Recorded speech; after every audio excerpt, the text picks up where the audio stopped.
Bharat Ratna doctor Babasaheb Ambedkar यांच्या विचारधारेची चळवळ चालवणाऱ्या रोहित वेमुला याला न्याय मिळवून देण्यासाठी भीमशक्ती संघटना आणि राष्ट्रीय दलित न्याय हक्क आंदोलन या संघटनेच्या वतीने सोमवारी पनवेल तहसील कार्यालयावर मोर्चा काढण्यात आला।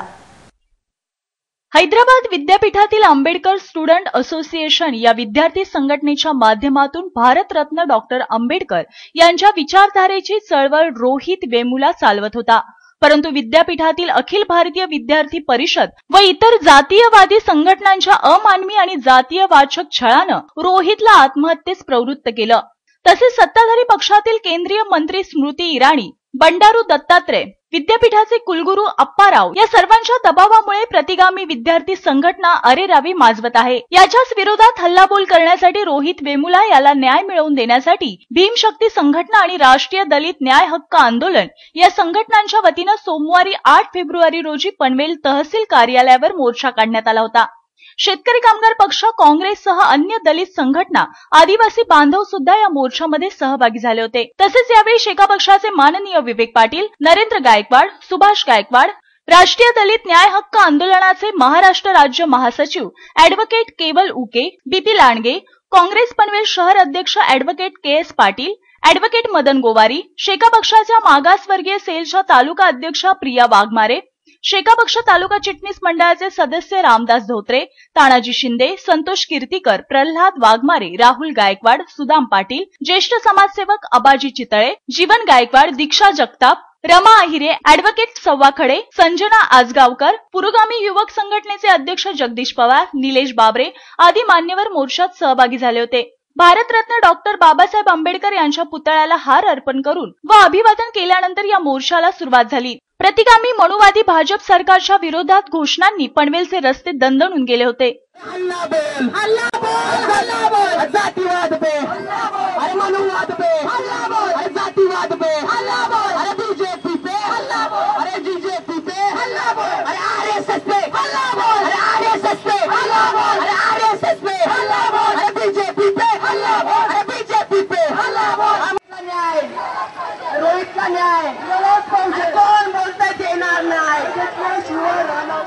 तसेच आरएसएस, बंडारू दत्तात्रय, स्मृती इराणी, अप्पाराव यांच्या विरोधातील घोषणा टिपेला पोहोचल्या होत्या।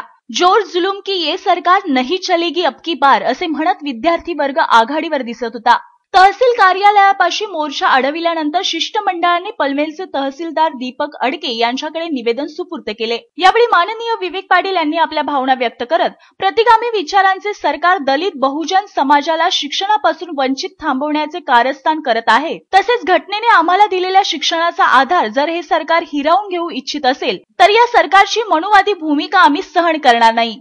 डॉक्टर बाबासाहेब आंबेडकरांनी, महात्मा ज्योतिबा फुलेने, शाहू महाराजांनी जो शिक्षणाचा हक्क आपल्याला दिलेला आहे तो शिक्षणाचा हक्क काढून घेण्याचा प्रयत्न आहे। शिक्षण एका बाजूला शिक्षण सर्वांना खुलं करावं हे बाबासाहेबांनी घटनेमध्ये लिहिलं। घटनेने मिळालेला अधिकार तो बदलण्याची हिंमत त्यांच्यात नाही, म्हणून दुसऱ्या मार्गाने या ठिकाणी आपल्याला एससी असतील, एसटी असतील, ओबीसी असतील यांना शिक्षणाचा अधिकारच नाकारायचा।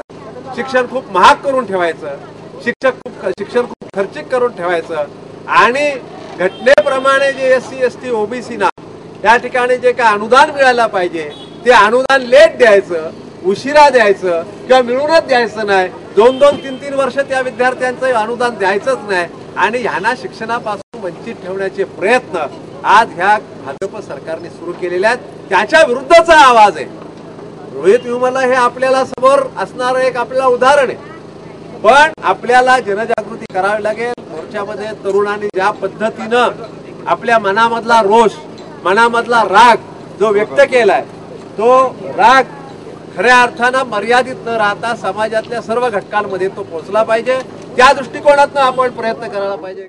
ज्यावेळेस रोहित वेमुलाने आत्महत्या केली त्याच्या आदल्या दिवशी पत्र दिलं होतं व्यवस्थेला की मला न्याय द्या नाहीतर मला विष द्या, आणि त्यांनी त्या घटनेचा दुजोरा सुद्धा त्याला दिला होता। आणि तरीही ही सरकार किंवा ही व्यवस्था ही जागी होत नाही आणि तेवढंच काय त्याला कंटाळून त्याने आत्महत्या केल्यानंतर जे वातावरण निर्माण होते आणि जगभर मागणी होते, जगभरातून एकच सूर येतोय की त्यांच्यावरती जे काही दोषी असतील त्यांच्यावरती कारवाई करा। अरे आम्ही काय वाईट मागतोय? अरे जे दोषी आहेत त्यांना कारवाई करा, हा आमचा न्यायिक अधिकार आहे आणि आम्ही तोच मागतोय. आणि हे झोपलेलं जातीवादी सरकार अजूनपर्यंत जागा होत नाही आणि त्यांच्यावरती कारवाई करत नाही.